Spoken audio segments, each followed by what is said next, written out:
क्या हुआ दुर्दाना भाभी, आप इतनी परेशान क्यों हैं? मारिया शाह जो किचन में खाना बना रही थी और दुआ उनकी मदद कर रही थी, दुर्दाना को अंदर आता परेशान हाल देखकर पूछ बैठी।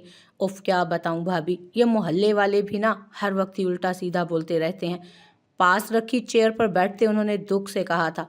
क्या हो गया, क्या कह दिया है? पास रखी चेयर पर बैठते हुए उन्होंने दुख से कहा, क्या हो गया, क्या कह दिया? सरसरी से अंदाज में पूछा था उन्होंने। अब देखे ना, अफान के तो जाने का वक्त आ गया था। हाय जवान जहान बच्चा चला गया। मुंह पर दुपट्टा रखे वो आंसू बहाने और पूछने भी लगी, लेकिन बातों का सिलसिला जारी रखा। पर इसमें हमारी ऐन का क्या कसूर? दुर्दाना की बात पर दुआ के काम करते हाथ भी लम्हे भर को रुके थे और नज़र उठाकर उन्होंने दुर्दाना शाह को देखा था। क्या मतलब, क्या कहना चाह रही हैं आप? मारिया शाह ने नासमझी से उनकी तरफ देखते हुए दरियाफ्त किया। मैंने कुछ औरतों को कहते सुना है, ऐन करम जली है, मनहूस है, उसकी वजह से। बस करें आंटी, क्या बोले जा रही हैं आप? दुआ ने उनकी बात पूरी ही ना होने दी, बीच में ही गुस्से से टोक दिया। लो भला, मैं क्या कह रही हूँ? मोहल्ले में चैमिगोइयाँ हो रही हैं, अपने इन गुनाहगार कानों से सुना है मैंने। बढ़ा चढ़ा कर पेश किया उन्होंने। ऐसा कुछ नहीं, मेरी बेटी। मारिया शाह का लहजा डगमगाया था। दुआ ने फौरन उठकर माँ की आंखों ही आंखों में उन्हें तसल्ली दी थी, लेकिन लब भी खामोश न रह सके। ममा, लोगों का तो काम है बातें करना, ना वो जिंदा को छोड़ते हैं और ना मरे हुए को। अपना मरना तो जैसे सभी भूल गए हैं ना। कनखियों से दुर्दाना शाह को मुंह बनाकर देखा था उन्होंने। उन्होंने पहलू बदला। मारिया शाह लंबी सांस खारिज करती दोबारा काम में लग गई। अरे, मैंने तो आपकी भलाई के लिए ही आपको बताया है। खैर, एन मुझे भी बहुत अजीज़ है, मेरे लिए फारिया जैसी है वो, कभी फ़र्क नहीं किया मैंने। वो बहुत जतला कर बताने लगी। आंटी, अगर ऐसी बात होती तो आप उन लोगों को जो इस तरह की बातें कर रहे थे ना, वहीं जवाब देकर आती, ना कि हमें आकर। जानबूझकर उसने बात अधूरी छोड़ी थी। हाँ, वही तो बता रही हूँ, अच्छा खासा टिका के जवाब दिया था मैंने, लेकिन आगे से बोली कि अगर इतनी ही चाहत है तो अपनी बहू बना लो ना, ज़बानी हमदर्दी क्यों दिखा रही हो? दुर्दाना शाह ने खूब सोच समझकर पत्ता फेंका था। दुआ के माथे पर तेवरी चढ़ी। मारिया शाह ने भी हैरानगी से उन्हें देखा। बस फिर क्या था, मैंने भी बोल दिया कि हाँ हाँ बना लूंगी अपनी बहू, चांद का टुकड़ा और बहुत नेकबख्त बच्ची है हमारी नूरुलैन। तब तो सबके मुंह ही बंद हो गए। बहुत इतरा कर उन्होंने किस्सा तमाम किया। आपको ऐसा नहीं कहना चाहिए था। मारिया शाह धीरे से मुखातिब हुई। देखें भाभी, इसमें बुराई ही क्या है? नूरुलैन हमारी भी बेटी है और हमें भी बहुत अजीज़ है। लोग बातें करेंगे तो दुख तो होगा ना, और लोगों के मुंह बंद करने का इससे अच्छा और कोई तरीका नहीं। आप इजाज़त दें तो शाजी से बात करूं, अल्लाह ने चाहा तो बहुत अच्छा हो जाएगा और घर की बात घर में ही रह जाएगी। अपनी फुल प्लानिंग करके उन्होंने अपनी बात मारिया शाह के सामने रखी। आंटी, आपको कोई खौफे खुदा नहीं है क्या? दुआ से बर्दाश्त ना हुआ तो गुस्सा जब्त करते बोली। अफान भाई की कब्र की मिट्टी भी खुश्क नहीं हुई और आप शादी की बात कैसे कर सकती हैं आप ये बात? दुआ की आंखें नम हुई। मारिया शाह की आंखें भी भीग गई थी। देखो बेटा, ये सब बड़ों की बातें हैं तो तुम इसमें ना ही बोलो तो बेहतर है। रूखे अंदाज में उन्होंने टोका था उसे। भाभी, मेरा ख्याल है कि इस मौजू को आप यहीं ख़त्म कर दें, मज़ीद इस बारे में कोई बात ना हो तो बेहतर है। मारिया शाह ने सख्ती से मगर धीमे लहजे में दुर्दाना को बावर कराया। भाभी, मैं तो आपके भले के लिए ही जिस वजह से भी कह रही थी, बस बात को यहीं ख़त्म कर दें। मारिया शाह ने गुस्से से टोका तो दुर्दाना बेगम अपना सा मुंह लेकर रह गई और मुंह बनाकर किचन से निकल गई। दुआ ने आगे बढ़कर माँ को गले लगाया। मारिया शाह ने आंसू साफ किए। बहुत दर्द भर गया था दिल में। अफान उनका होने वाला दामाद बाद में और बेटा पहले था, और वो बेटे की मौत को कैसे यूं अचानक फरामोश कर देती, जबकि वो तो उनके दिल में बसता था। सब कुछ ठीक जा रहा है बाबा, अबरार शाह ने अपने बाप कबीर शाह से कहा। हाँ, फिलहाल तक तो, कबीर शाह सोचते हुए बोले। क्या सोचने लगे हैं बाबा? कुछ खास नहीं। तुम बताओ, रात को किधर थे, घर क्यों नहीं आए? जी, वो डेरे पर था। नज़रें झुकाकर वो बोला। डेरे पर क्यों? माथे पर तेवरी चढ़ी थी उनके। वो बस ऐसे ही। अबरार शाह के पास जवाब नहीं था। बरखुरदार, दिन को जो मर्जी करो, जहां मर्जी जाओ, लेकिन रात होते ही घर वापस आओ, समझे? तंबीह करते वो आगे बढ़ गए। अबरार शाह ने सर अस्बात में हिलाया और बाप के जाने के बाद गार्डन एरिया में आ गया। बदकिस्मती से ऐन जो सीढ़ियां चढ़ते ऊपर जा रही थी अबरार शाह की नज़र में आ गई। रुको! ऐन आवाज़ पर चौंकी थी उसकी और पलटी भी थी। सामने अबरार शाह को देखकर उसके चेहरे पर डर वाज़े नज़र आने लगा। यहाँ आओ, सख्त लहजे में पुकारा। ऐन ने इधर उधर देखा, कोई नजर ना आया, लेकिन अपनी जगह से वो हिली भी नहीं थी। सुना नहीं क्या कहा मैंने? अबरार शाह गुस्से से उसकी तरफ बढ़ा। वो सहमी सी सीढ़ियों के बीचों बीच खड़ी थी और वो सर पर आन वारिद हुआ। तुम्हें कम सुनाई देता है क्या? बहुत ऊंची आवाज में चिल्लाया था वो। क्यों गला फाड़ रहे हो? मसला क्या है? फारिस ने पास गुजरते हुए अबरार को ऊंची आवाज में बोलता देखा तो गुस्से से टोक बैठा उसे, ये देखे बिना कि वो बात किससे कर रहा है। फारिस को देखकर अबरार के चेहरे का रंग फीका पड़ा था। जी वो कुछ नहीं, वो मैं। अबरार शाह के डरने और फारिस के इस तरह से बोलने से ऐन को थोड़ा हौसला हुआ था। एक नज़र फारिस पर डाली जो उसे ही गुस्से से देख रहा था और आंखों में साफ लिखा था कि यहाँ से दफा हो जाओ, ऐसा ऐन को लगा। और वो भाग कर ऊपर की तरफ गई और गायब हो गई। अबरार शाह लब भींचे नीचे उतरा और फारिस शाह के करीब से गुजरा। फारिस की तेज नज़रों का हिसार वो खुद पर महसूस कर सकता था। अबरार के जाने के बाद वो जो अपने रूम की जानिब बढ़ा था कि कदम रुके। नज़र ऊपर की जानिब उठी, वहीं जहाँ ऐन गई थी। बेख्तियार ही उसने कदम ऊपर की जानिब बढ़ाए थे। दरवाज़ा खोला तो सूरज की तेज़ रोशनी अंदर रूम में दाखिल हुई। हर तरफ नूर ही नूर बिखर गया था। वो उसका स्पेशल रूम था जहाँ वो अपने फारिग औकात में आर्ट किया करती थी और अफ़ान हमेशा उसका साथ दिया करता था। आज वो अकेली थी यहाँ। ढेरों पेंटिंग्स बनाकर उसने यहाँ रखी थी। एक खास पेंटिंग भी उसने बनाई जो उसने बना तो दी, लेकिन उसमें वो जो बना गई खुद भी हैरान रह गई। और एक डर सा दिल में बैठ गया कि कहीं कोई देख न ले, और वो पेंटिंग उसने छुपा दी और खुद भी ना देखी। फिर सब कुछ वैसा ही था, कुछ भी तो नहीं बदला था। आगे बढ़ी और एक पेंटिंग जो उसने बनाई थी उठाकर स्टैंड पर एडजस्ट की और बेख्तियार ही उसे देखे गई। ये पेंटिंग अधूरी है एन, अफान ने देखते हुए पुरसोच अंदाज में कहा तो वह हैरानगी से उसे देखने लगी। क्या क्या अधूरापन है इसमें? खनकती मासूम आवाज़ अफान के कानों से टकराई तो वो मुस्कुरा दिया। ये समंदर का बर्फीला पानी, ये सरसब्ज और शादाब मंजर जो चांद की रोशनी में दमक रहा है, और ये प्यारी सी लड़की जो इस रात के खूबसूरत मंजर का एक प्यारा सा हिस्सा मालूम हो रही है, ये उदास है। और जानती हो ये उदास क्यों है? वो जो इन्हें मार्ग से सुन रही थी चौंकी, क्योंकि ये अकेली है, इसका हम सफ़र नहीं है इसके साथ। मैं नहीं हूँ तुम्हारे साथ। धीरे से सरगोशी करता वो कहीं हवा में तहलील हुआ था और ऐन माजी से हाल में लौटी। आंखों में आंसुओं ने फिर डेरा जमा लिया था।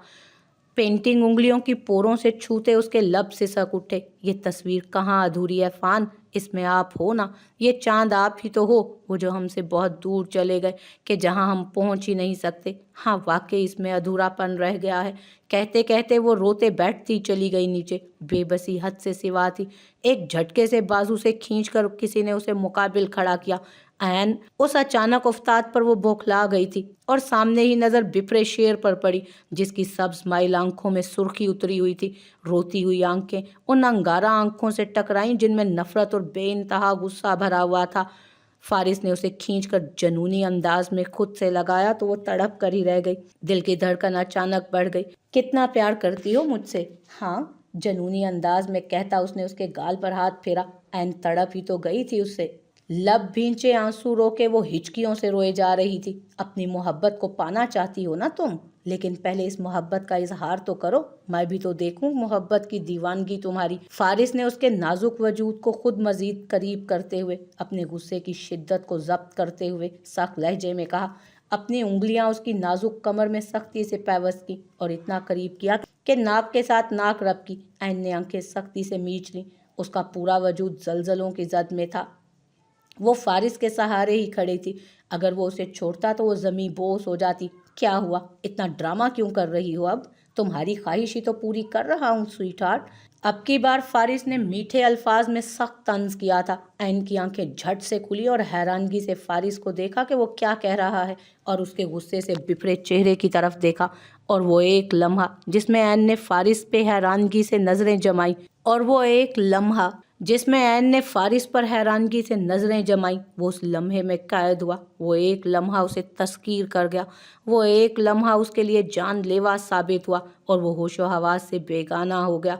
लेकिन सिर्फ एक पल के लिए हुआ था ये सब। फारिस ने ज़ोर से ऐन को पीछे की तरफ धक्का दिया और वो दूर ज़मीन पर जा गिरी। ऐन ने गिरते हुए खुद को बाजू के सहारे चोट लगने से बचाया और पलटकर डरते हुए फारिस को देखा। नूरुल ऐन फराज शाह, बहुत जल्द तुम्हें अपने सारे कर्मों का हिसाब देना होगा। मैं फारिस शाह नहीं भूलूंगा और ना ही तुम्हें भूलने दूंगा, याद रखना। उंगली उठाता वार्न करता एक नज़र उसकी पेंटिंग पर डाली उसने और गुस्से से उठाकर उसे ज़मीन पे पटक दिया। इस पेंटिंग पर अपने जूतों की छाप छोड़ता वो ऐन के सरासीमा वजूद को देखता वहां से चला गया और ऐन के लिए कई डर और सवाल छोड़ गया बमुश्किल उठकर नीचे गिरी पेंटिंग को उठाया जो सारी की सारी खराब हो चुकी थी। आंसू खुद ब खुद गालों पर बह निकले। बहुत ही खामोशी से उसने पेंटिंग को दीवार के साथ लटकाया। आंसू पोंछे। गिरने की वजह से कलाई दब खा गई थी। कमर में भी उंगलियां धसी हुई महसूस हो रही थीं उसकी अब तक, और उसकी तकलीफ को मजीद बढ़ा रही थी। अल्लाह जी, ये क्या बोल कर गए हैं? हमने क्या किया है? अल्लाह जी प्लीज़ हमारा इनसे कभी दोबारा सामना ना करवाना। बहुत बड़े डेवल हैं ये, उस अबरार शाह से भी बड़े डेवल। आंसू गालों पर बहे जा रहे थे और वो मासूम खुदा से दुआ गो थी। मैंने आपके साथ कहीं नहीं जाना, मैं नहीं जा रही कहीं भी। दुआ ने ज़यान को अपना आखिरी फैसला सुनाया था। तुम गलत कर रही हो। ज़यान ने लब भींचे। जानती हूँ, लेकिन नहीं जा सकती। दुआ ने सर झुका कर कहा। क्यों? माथे पर तेवरी चढ़ी थी उसके। वजह आप जानते हैं। इस वक्त घर वालों को ज़रूरत है हमारी। आप भी अभी मत जाएं। दुआ, हर चीज़ का एक वक्त होता है। अगर अभी ना गया तो जानती हो ना, पेपर्स नहीं देने देंगे। और तुम ये भी जानती हो कि तुम्हारा जाना भी ज़रूरी है। अभी न्यू एडमिशन लिया है तुमने और अभी से ऑफ। ज़यान का मूड बहुत ख़राब था। यूनिवर्सिटी से नोटिस आया था और उसे अब शहर जाना था। वो दुआ को भी साथ लेकर जाना चाहता था, लेकिन वो राज़ी ही नहीं हो रही थी जाने के लिए। प्लीज़ फिर आप चले जाएं। ज़यान, मेरा मुश्किल है। दुआ ने भी अफसुर्दगी से कहा। यू आर इम्पॉसिबल दुआ। ज़यान गुस्से से कहता वहाँ से जाने लगा कि दुआ ने उसका हाथ पकड़ कर रोका। ज़यान ने उसका हाथ अपने हाथ पर देखा तो गर्दन मोड़ी। क्या कुछ नहीं था उसकी आंखों में? क्या कुछ नहीं था उसकी आंखों में? ज़यान ने गहरा सांस खारिज किया, क्योंकि वो उसे अजीज़ भी बहुत थी। वापस पलट कर उसके पास आया। उसकी आंखें झिलमिल बरसने वाली थीं। अब ये बिन बादल के बरसात क्यों? करीब होते उसने प्यार से नर्म लहजे में पूछा। आपको पता है? नज़रें उठाती झुकाती वो ज़यान का दिल धड़का गई। अच्छा, अब रोना नहीं, मैं ही चला जाता हूँ, बट प्रॉमिस मी कि तुम जल्दी ही मुझे ज्वाइन करोगी आकर।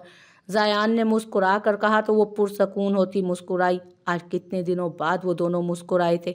वो भयानक, वो भी एक दूसरे के लिए, वरना अफान के जाने के बाद हवेली में सभी मुस्कुराना भूल चुके थे। आपकी कलाई पर क्या हुआ? वो जो मरहम लगा रही थी, दुआ के आने पर चौंकी। कुछ नहीं, बस गिर गई थी।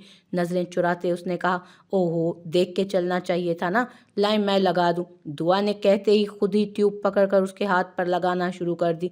ऐन के जहन से अभी भी फारिस नहीं निकल रहा था और ना ही उसकी बातें। अपना ख्याल रखा करें आपी, बहुत प्यार से कहा गया। ऐन उठकर खिड़की के पास आ गई। चांद पूरी आबोताब से चमक रहा था और ऐन का दिल बस एक ही ताल पर बेतरह से धड़क रहा था। कितनी दुआएं मांगी थी कि उस शख्स से कभी सामना ना हो। वो जानती थी वो शख्स उससे बचपन से नफरत करता है और आज तो न जाने क्यों इतना गुस्सा। क्या हुआ है? हम तो उसके सामने भी नहीं आते, फिर भी ये डेवल है। अबरार शाह छोटा डेवल और ये बड़ा डेवल। मुंह बनाकर वो वापस अंदर आई, जबकि टेरेस पर खड़े फारिस ने उसका भरपूर नज़रों से जायज़ा लिया था और उसके वापस अंदर जाने पर वो भी अंदर आ गया। कुछ लोगों के सिर्फ चेहरे मासूम होते हैं, अंदर से वो उतने ही कीना परवर और गिरे हुए होते हैं। और नूरुलैन फराज शाह, तुम्हारा मकरूज चेहरा तो सबके सामने लाना ही पड़ेगा और वो बहुत जल्द वक्त आएगा। दिल ही दिल में फारिस ने पक्का इरादा किया, लेकिन अभी उसे अमेरिका जाना था, अपना बिजनेस वाइंड अप करना था और फिर हमेशा के लिए वापस आना था। अलमास बेगम ने दिल पर पत्थर रखकर उसे भेज दिया, लेकिन उसने वादा किया कि वापस ज़रूर आएगा वो। तो भाभी ने इनकार कर दिया? कबीर शाह ने सोचते हुए दुर्दाना बेगम से पूछा। तो और क्या कह रही हूँ मैं? अब बताएं आगे क्या करना है? मतलब अभी भी आप सोचेंगे? अबरार बिना दस्तक के अंदर दाखिल हुआ। उसने भी सारी बात सुन ली थी। अबरार रूम में आने से पहले कबीर शाह ने टोकना चाहा। बाबा जान, आप जानते हैं सब, ऐनी मेरे लिए क्या है। आप फिर भी। अबरार शाह के लिए खुद पर काबू पाना मुश्किल हो रहा था। वो सिर्फ और सिर्फ आपकी जिद है और कुछ नहीं, बस। गुस्से से उठे थे वो। अच्छा, तो आपके लिए क्या है ये सब, ये जो आप कर रहे हैं?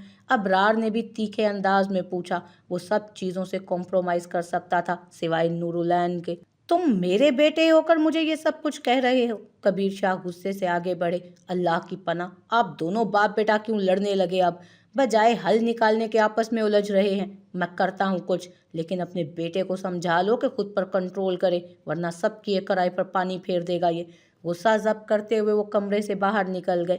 अम्मी देख रही हैं आप, वादा किया था आपने, और बाबा ने भी। अबरार नरोठेपन से बोला, बेटा आपके बाबा ने कहा है ना, तो पूरा करेंगे वो वादा, बस आप खुद पर काबू रखो। दुर्दाना बेगम ने समझाया तो वो लब भींच कर रह गया।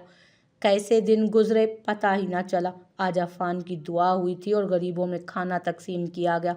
तकरीबन 1 माह से भी ऊपर हो गया था अफान की जुदाई को, लेकिन यूं लगता था कि कल की बात हो। इस दौरान फारिस यहाँ नहीं था, वो अमेरिका ही था और जल्द ही लौटना था उसने। जायान भी शहर जा चुका था। दुआ ने भी ज्वाइन करने का सोचा, लेकिन फिलहाल जा नहीं पाई। ऐसा कैसे हो सकता है? आपने भाईजान से बात करनी थी ना। हम कैसे दे दें अपनी फूलों जैसी बेटी अबरार को? जब से मारिया शाह को पता चला था कि फराज शाह और दिलावर शाह की ख्वाहिश है ऐन का रिश्ता अबरार से कर रहे हैं, तब से वो पेचोताप खा रही थी। मैं क्या बोलूं? कबीर भाई ने बड़े भाई से बात की और नहीं जानता कि क्या कहकर राजी किया। बड़े भाई ने तो मुझे बस अपना फैसला सुना दिया है। मैं उन्हें इनकार नहीं कर सकता, मर के भी नहीं। फराज शाह मजबूर थे भाई की मोहब्बत में। तो आप अपनी बेटी को कुर्बान कर देंगे? मारिया शाह की आंखें भीग गई थी। बड़े भाई हैं वो हमारी औलाद का बुरा नहीं सोचेंगे। आप ऐन बेटा से बात कर लें, आज शाम को सादगी से निकाह होगा। मजीद बात करके उन्होंने मारिया शाह के दिल पर छुरियां ही चला दी थी। क्या इतनी जल्दी? आखिर क्यों? 2 दिन हुए अफान की दुआ को, और निकाह अब सादगी से होगा जो भी होगा, और ये बड़े भाई की ही ख्वाहिश है। फराज शाह ने फौरन जवाब दिया तो वो थके हुए अंदाज में बैठती चली गई। क्या क्या ना सोचा था उन्होंने, कितने अरमान थे उनके ऐन की शादी को लेकर। अब यूं अबरार के हवाले बेटी करना उनका दिल नहीं मान रहा था। इस तरह परेशान ना हो, अल्लाह बेहतर करेगा सब। फराज शाह ने मारिया शाह को परेशान देखा तो उन्हें तसल्ली दी। ऐन से कैसे बात करूं मैं? वो नहीं मानेगी, जेरे लब कहा। क्यों? माथे पर तेवरी चढ़ी थी। मारिया शाह ने अजीब नज़रों से उन्हें देखा। आप कह दें उन्हें कोई बदमज़गी ना हो यहाँ, बड़े भाई का हुक्म सर आंखों पर होना चाहिए। फराज शाह कहते हुए उठकर बाहर निकल गए और मारिया शाह ऐन के कमरे की जानिब चल पड़ी। ऐन से बात करना भी अब एक बहुत मुश्किल मरहला था।